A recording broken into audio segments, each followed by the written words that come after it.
जब ये प्रूव करना हो कि √5, देखो एग्जाम में √5 कोई श्योर नहीं है कि √5 ही आएगा। हो सकता है कि यहाँ पे √3 आ जाए, √2 आ जाए, √7 आ जाए, √11 आ जाए, इस बात की कोई श्योरिटी नहीं है, लेकिन स्टेटमेंट सेम रहेंगे, सिर्फ बदलेंगे डिजिट, तरीका सेम रहेगा। ठीक है, तो जब प्रूव करना हो कि √5 एक इरेशनल नंबर है, वो कहेंगे, आपको क्वेश्चन आएगा इस तरह से कि prove that √5 is an irrational number.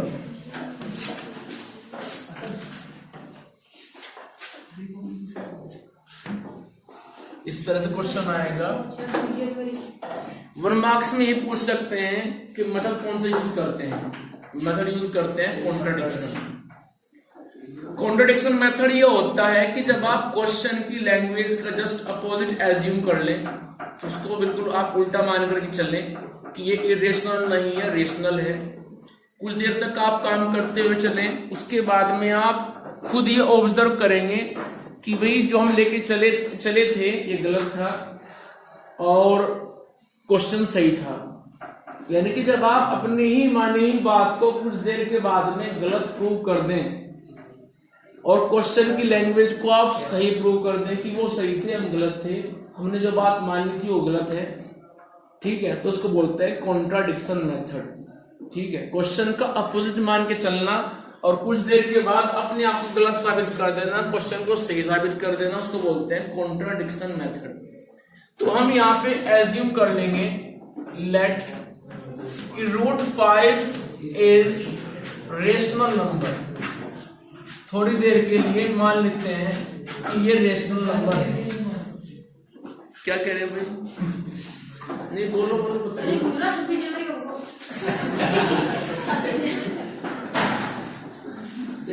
बेटा पढ़ लो, ये टाइम जब एग्जाम दोगे ना ये तब याद आएगा।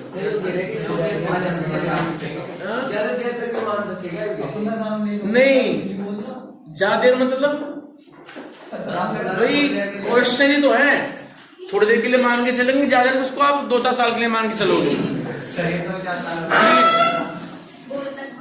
चलिए, तो मान लिया मैंने √5 एक रेशनल नंबर है। जब √5 रेशनल है, रेशनल को हम लिख सकते हैं एज अ P/Q। अब सुनो यहाँ की भी कहानी। P/Q तो लिखते हैं, बट यहाँ पे कुछ शर्तें हैं। शर्तें ये है कि Q कभी 0 नहीं होगा, पहली बात। P और Q इंटीजर होंगे। Integer means may be negative, may be positive. आप जानते हैं इंटीजर क्या होता है। इंटीजर बीच में तो होता है 0, उधर होते हैं सारे पॉजिटिव, होते हैं सारे निगेटिव, मीन्स 1, 2, 3 और -1, -2, -3 एंड सो ऑन। तो P और Q इंटीजर होंगे, Q कभी 0 नहीं होगा। और तीसरी बात जो जरूरी है कि common factor of P and Q should be 1। ये जो P और Q देख रहे हो ये सिर्फ 1 से कटने चाहिए, किसी और से न कटे। It means common division of P and Q should be 1, not other. ये 2 से न कटे, 3 से न कटे, सिर्फ 1 से कटे। जैसे 3/7 1 से कटता है, 5/9 1 से कटता है, ठीक है, 9/11 1 से कटता है। तो हम ऐसे बात कर रहे हैं कि P और Q इंटीजर होंगे, Q कभी 0 नहीं होगा। 0 क्यों नहीं होगा? क्योंकि समथिंग अपॉन 0 जो होता है वो हमेशा होता है इनफाइनाइट। जैसे 5/0 इनफाइनाइट, 2/0 इनफाइनाइट, बट 0/2 0। ठीक है, तो जब 0 डिनोमिनेटर में आता है तो तूफान लेकर के आता है, इस बात को ध्यान रखें। Means 5/0 infinite. ठीक है भाई, तो इसलिए मना कर दिया गया कि Q कभी 0 नहीं होगा। आपने सिर्फ एक बात रटी कि Q 0 नहीं होगा, बट इस बात को नहीं समझा कभी कि Q 0 क्यों नहीं होगा। देखो, साइंस आपको सिखाती है कि आप कुछ क्वेश्चन पुट अप करना सीखें। व्हेन, हाउ, ठीक है, किसने किया ये सब कुछ, कब किया, ऐसा करना जरूरी है क्या, ऐसा नहीं करेंगे तो क्या होगा, इस तरह क्वेश्चंस। ठीक है, अब टीचर ने बताया कि क्यू कभी 0 नहीं होगा, तो आपने मान लिया कि कभी 0 नहीं होगा, ठीक है। लेकिन एक क्वेश्चन पुट अप होना चाहिए था आपकी साइड से ही कि क्यू 0 क्यों नहीं होगा, ऐसी क्या बात है कि क्यू ने मना कर दिया कि हम कभी 0 नहीं होंगे। तो उसने इसलिए मना किया क्यू ने कि हम 0 नहीं होंगे, क्योंकि वो जानता है कि यदि वो 0 हो गया तो P/0 बन जाएगा इनफाइनाइट, और इनफाइनाइट कभी भी रियल नंबर नहीं होता है। हम पढ़ रहे हैं रियल नंबर कंसेप्ट। जो मेन डेप्थ थी वो ये थी कि रियल नंबर कभी भी अपने अंदर माइनस इनफाइनाइट और प्लस इनफाइनाइट नहीं लेता है।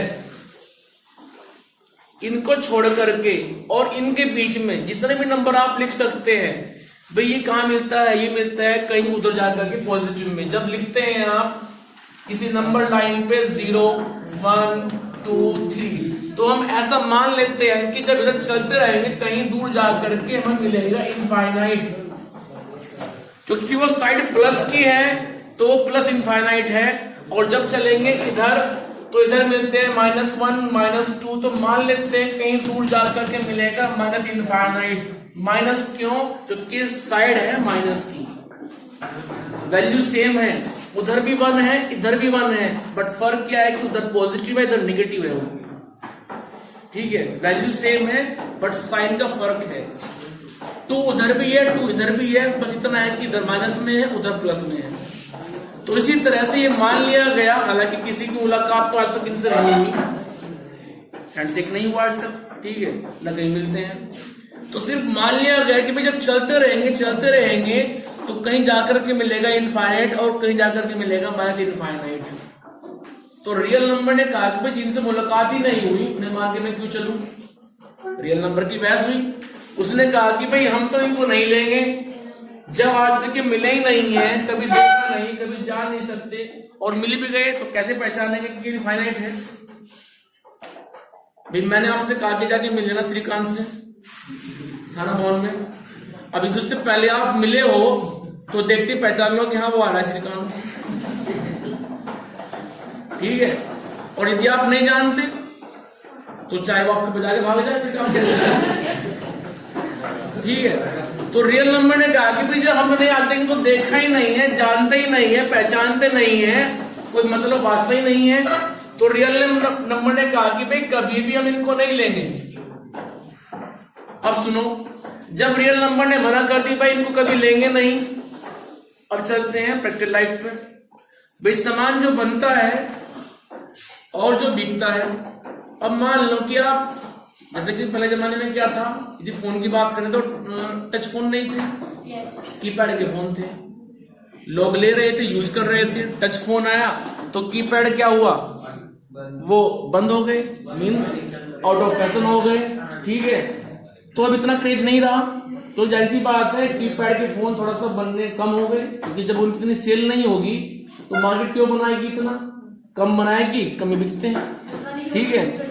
तो इसी तरह रियल नंबर ने कहा कि भाई आप इनको बनाओगे, डिवाइड करोगे 0 से, इनको बनाओगे, लेकिन हम तो इनको नहीं लेंगे। तो जब इनको हम नहीं ले रहे हैं और आप इनको बनाओगे, तो इसीलिए यहां मना कर दी गई कि क्यू को 0 मत रखिए, रखोगे तो ये बनेगा और हम तो इसको नहीं लेंगे तो ये बेकार में से पड़ा रहेगा, ठीक है। तो जिस बात को आप रटते आए हो कि क्यू कभी 0 नहीं होगा, उसके पीछे समुद्र छुपा हुआ है, उसमें डूबने की इंतजार थी, ठीक है। तो चीज को एक्सेप्ट मत किया, तो कुछ पूछा करो कि क्यों को रख रहे हो, इसकी वजह क्या है, क्योंकि उसके पीछे वजह होती है, ठीक है। अब सुन लो, इतना सब कुछ जानने के बाद में, तो यदि P/Q ने कहा कि भाई हमारी 3 शर्तें हैं कि एक तो हम इंटीजर होंगे, दूसरा Q कभी 0 नहीं होगा, और तीसरा कि P और Q में कॉमन डिविजन 1 होगा। हम किसी और से नहीं कटेंगे, सिर्फ 1 से कटेंगे, तो तब जाकर के हम बनेंगे रेशनल नंबर, ठीक है। ये बात आपने मान ली, और मानने के बाद हमने फिर इसको लिख दिया कि भाई √5 = 2 हो गया P/Q। P/Q फिक्स नहीं है, आप इसको A/B भी ले सकते हो, मर्जी आपकी है, यहां तक आगे सभी ठीक है। इसके बाद कर दो मल्टीप्लीकेशन, क्रॉस मल्टीप्लीकेशन, तो बनेगा P equals to √5 time of Q। ये स्टेप फिक्स है। अब करो squaring on the both side, तो बनेगा यहाँ पे P² equals to 5Q²। 5 root में था, रूट से बाहर आ गया, और जो विदाउट रूट थे उनका स्क्वायर हो गया। क्लियर? अब इस स्टेटमेंट को समझिए आप पिक्चर के थ्रू। पिक्चर क्या है कि 5 ने डिवाइड किया P² को, क्वोशिएंट मिला Q², रिमाइंडर बचा 0। यदि आप उस बात को लिखोगे तो यहां पहुंच जाओगे, ठीक है, क्योंकि जिसको डिवाइड करते हैं मींस डिविडेंड, जिससे करते हैं डिवीजन, जो मिलता है क्वोशिएंट, जो बचता है वो रिमाइंडर। तो हम उस पिक्चर को लिख सकते हैं कि dividend P² equals to 5 × Q² + 0, तो वापस यही पहुंच जाएंगे। ठीक है। अब सुनो एक बात और, यदि 5 डिवाइड कर रहा है P² को, तो 5 डिवाइड करेगा फिर P को भी। आप कहेंगे सर कैसे? भाई 5 डिवाइड करता है 10 को, अब करो आप 10 का स्क्वायर, तो डिवाइड वो भी होगा 5 से। 5 डिवाइड करता है 25 को, 25 का करो आप स्क्वायर, तो वो भी डिवाइड होगा फिर 5 से। तो ध्यान रखना, यदि एक नंबर किसी नंबर को डिवाइड कर रहा है तो उसका स्क्वायर भी डिवाइड करेगा। जैसे 2 डिवाइड करता है 6 को, तो जो 6 का स्क्वायर होगा 36, वो भी डिविजिबल है 2 से। 2 डिवाइड करता है 6 को, 8 को, तो फिर जो 8 का स्क्वायर है वो भी डिविजिबल है 2 से। तो हम यहाँ पे दो बातें लिखेंगे एकदम से। हम लिखेंगे भाई P² ऐसे लिख लो, P² is divisible by P²।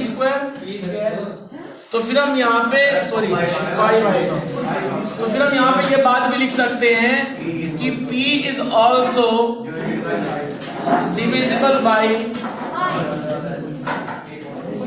5। अब सुनो, अब यदि P डिविजिबल है 5 से, तो कुछ पिक्चर बनेगी वो कुछ इस तरह से कि P डिवाइड हो रहा है 5 से, हमें यहाँ पे कुछ क्वोशिएंट मिलेगा, लेकिन जिसके बारे में अब हम अभी अनाउंसमेंट नहीं कर सकते, क्योंकि हम P के बारे में नहीं जानते हैं। यदि P 5 हुआ तो ये 1 होगा, P 10 हुआ तो ये 2 होगा, ये 15 तो ये 3 होगा। It means quotient depends upon the dividend, ठीक है। लेकिन अभी हमें ये पता नहीं है, तो हम इसको मान लेते हैं कि सपोज ये M आएगा और रिमाइंडर बचेगा 0। इट मीन्स इस बात को हम ऐसे लिख सकते हैं कि P इक्वल्स टू 5M। क्यों? क्योंकि dividend equals to division into quotient plus remainder. तो P कितना मिल गया? 5M मिल गया। क्या चल रही हो? चलो तुम ध्यान लगा लो, एग्जाम में होता नहीं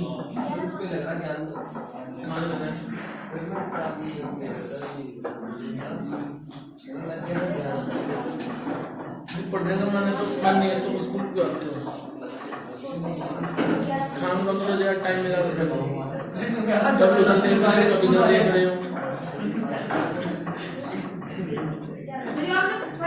ये एग्जाम होता नहीं है और मिलेगा जरूर। M क्वोशिएंट है। दरअसल अभी मुझे P के बारे में नहीं पता है कि P क्या होगा। सपोज P 5 है तो फिर ये M हो जाएगा, P 20 है तो फिर ये 4 हो जाएगा। तो जब P के बारे में नहीं पता तो कैसे मैं यहाँ पे लिख दूं 1 2 4? नहीं लिख सकता, तो मैंने यहाँ पे M मान लिया। आप कुछ और मान लो, लेकिन मानना पड़ेगा। तो जब मैंने इसको M मान लिया तो मैं लिख सकता हूँ कि dividend equals to division into quotient plus remainder. So P मेरे पास में आ चुका है 5M। अब ये P की वैल्यू रख दीजिए आप यहाँ पे, और इसको मान लेता हूँ कि ये फर्स्ट इक्वेशन है। तो लिखिए जरा पुट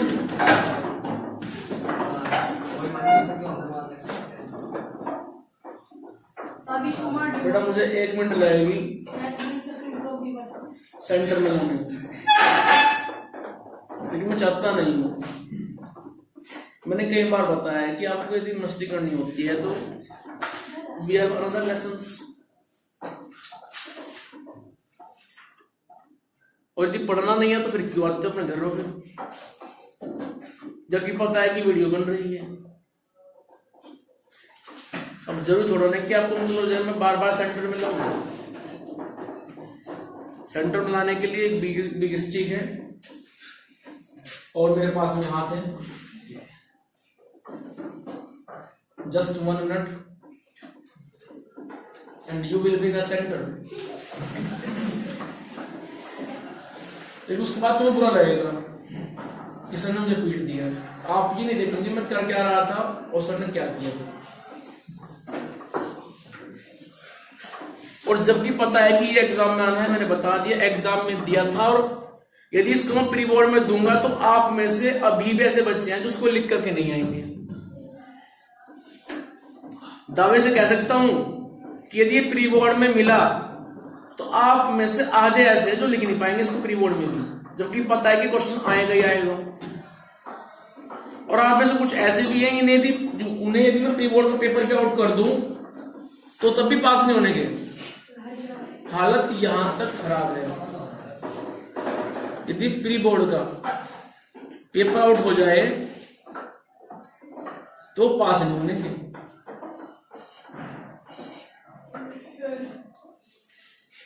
ठीक है, लेकिन कोई बात नहीं, कुछ दिनों की बात है। उसके बाद में क्योंकि रिजल्ट तुम्हारे सामने है, जो अभी भी मतलब सिंसियर नहीं है जनवरी फरवरी, और वो मतलब जो है अभी भी अपनी मस्ती में लगा हुआ है, तो फिर उसका कोई मतलब जो है क्या कर सकता है, उसको कोई कुछ नहीं कर सकता, क्योंकि वो भी मान चुका है कि मुझे फेल होना है। जिसने बिल्कुल ही मतलब जो है काम करना बंद कर दिया उसके बारे में क्या करेंगे। लेकिन जो साथ में लग रहे हैं वो तो डूब जाएंगे। Put the value of P into equation 1।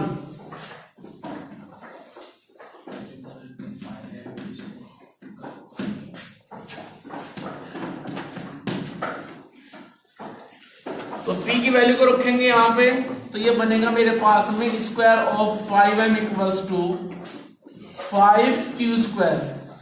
इसको और सोल्व करेंगे तो मुझे मिलेगा फिर 25m² इक्वल्स टू 5q²। 5 से कटेगा ये 5 टाइम, तो मैं लिख सकता हूं q² इक्वल्स टू 5m²। और ऐसा होते ही क्वेश्चन के अंदर एक टर्न हुआ।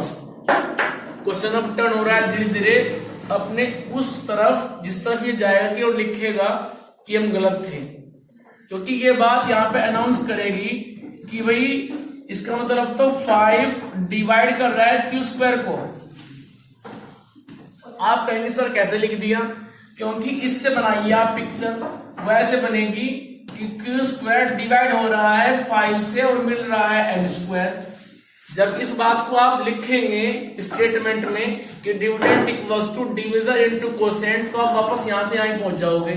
तो इस बात का मतलब ये पिक्चर है, ठीक है। और जब इस बात का मतलब ये पिक्चर है जो बता रही है कि 5 डिवाइड कर रहा है q² को, तो फिर तो 5 डिवाइड करेगा q को भी, ठीक है। और इतनी बात मिलते ही फिर तूफान आ गया। कैसे? वो इसलिए आ गया कि अब से कुछ देर पहले 5 कह रहा था कि मैं डिवाइड कर रहा हूं, सुन करना बस एक मिनट। इससे कुछ देर पहले कह रहा था कि 5 डिवाइड कर रहा है सिर्फ P को, अब वही 5 दोबारा से फिर बोल रहा है कि मैं डिवाइड कर रहा हूं Q को भी, ठीक है। इट मींस P और Q जो स्टार्टिंग में कह रहे थे अपनी 3 शर्तें उन्होंने रखी थी आपके सामने। एक तो शर्त ये थी Q कभी 0 नहीं होगा, सेकंड शर्त ये थी कि दोनों इंटीजर होंगे, और थर्ड ये थी कि हमें काटने वाला सिर्फ 1 होगा। लेकिन वहां 5 कह रहा है कि मैं काट रहा हूं P को भी और Q को भी। इट मींस जो हम मान के चले थे कि √5 एक रेशनल नंबर होगा, इस तरह से होगा, तो रेशनल नहीं हुआ। ठीक है, क्या कह रहे हो? रेशनल है, जो कि काटने वाला सिर्फ 1 है। ठीक है, नहीं दरअसल 2/4 यदि कहीं मिलता है तो इसको काट के आप इसकी मिनिमम फॉर्म में लाओ। मिनिमम फॉर्म वो बनती है इसकी 1/2। तो मैं इसकी बात कर रहा हूं, इसकी बात नहीं कर रहा हूं। ठीक है, तो यहां पे आपने देख लिया कि 5 डिवाइड कर रहा है अब Q को भी, जो पहले कर रहा था P को। तो हम यहां पे लिखेंगे कि 5 divides P and Q both. This implies P/Q is not rational number. इसका मतलब तो ये हुआ कि P/Q रेशनल नंबर ही नहीं है। और जब P/Q रेशनल नहीं है तो जिसके बराबर लेके चले थे उसको मीन्स √5, फिर तो वो भी रेशनल नहीं है। This implies √5 is not a rational number. और जब √5 रेशनल नहीं है तो हमारी बात क्या हुई? गलत हुई, क्योंकि हम तो मान रहे थे उसको शुरू में ही रेशनल। तो हम लिखेंगे this implies our initial assumption, हमारी स्टार्टिंग में मानी हुई बात, our initial assumption was wrong. और जब हमारी मानी हुई बात गलत थी, इट मीन्स क्वेश्चन सही था। तो बाद में लिख देंगे एक line, this implies √5 is irrational number. ठीक है, तो इस तरह से हम इन क्वेश्चनों को प्रूव करते हैं।